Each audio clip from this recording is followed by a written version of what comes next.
Hello बच्चों, let's see the question. Which of the following physical quantity cannot be negative? Here we are given four options: A speed, B velocity, C displacement, and D acceleration. Now to answer this question, first we will discuss here the key concept, and here the key concept is given as type of physical quantity on the basis of the direction, और we can say here कि हम अगर यहाँ पे physical quantity को break करें तो हमारे पास दो बेसिक क्वांटिटी निकल के आती हैं on the basis of the direction. एक तो होती है स्केलर क्वांटिटी और दूसरी होती है हमारे पास यहाँ पे वेक्टर क्वांटिटी.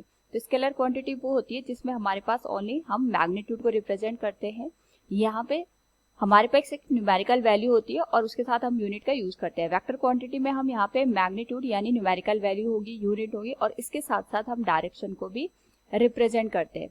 तो क्वेश्चन के अकॉर्डिंग यहाँ पे हमारे पास पूछा गया विच of the following physical quantity can not be negative. हमें एक बात हमेशा ध्यान रखनी है, जो भी क्वांटिटी अपने आप में स्केलर क्वांटिटी होती है उसको रिप्रेजेंट करने के लिए हम यहाँ पे केवल न्यूमेरिकल वैल्यू और यूनिट का ही यूज करते हैं. तो अगर हम ऑप्शंस को देखते हैं जो स्पीड, वेलोसिटी, डिस्प्लेसमेंट, एक्सीलरेशन है, उसमें से हमारे पास जो वेलोसिटी गिवन है या फिर हमारे पास जो डिस्प्लेसमेंट दे रखा है, और यहाँ पे अगर हम बात करें एक्सीलरेशन की, तो ये जो तीनों क्वांटिटी है these are the vector quantity. तो velocity, displacement, acceleration, these three are the vector quantity. यानी यहाँ पे हम इसको मैग्नीट्यूड के साथ साथ इसके डायरेक्शन के साथ भी रिप्रेजेंट करेंगे.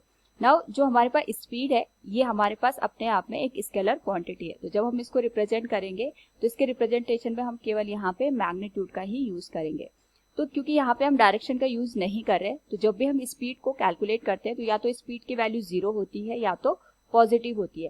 तो स्पीड को कभी भी हम यहाँ पे नेगेटिव साइन के साथ रिप्रेजेंट नहीं करते. बेसिकली जो नेगेटिव साइन हमारे पास यहाँ पे होता है या पॉजिटिव साइन होता है, ये हम डायरेक्शन को इंडिकेट करने के लिए करते हैं. यानी जब हम दो ऑब्जेक्ट की स्पीड का कंपैरिजन कर रहे हो, उस पर्टिकुलर केस में हम यहाँ पे डायरेक्शन का कभी भी कंपैरिजन नहीं कर रहे हैं, हम केवल उसका मैग्नीट्यूड या न्यूमेरिकल वैल्यू को ही कंपेयर करते हैं. यानी हम अगर स्पीड की बात करते हैं तो स्पीड अपने आप में एक स्केलर क्वांटिटी है, जिस वजह से हम इसको कभी भी नेगेटिव साइन के साथ रिप्रेजेंट नहीं करेंगे. So from the given question we can say which of the following physical quantity can not be negative. It will be speed. Option A is the right one. Hope all you understood it. Thank you and best of luck.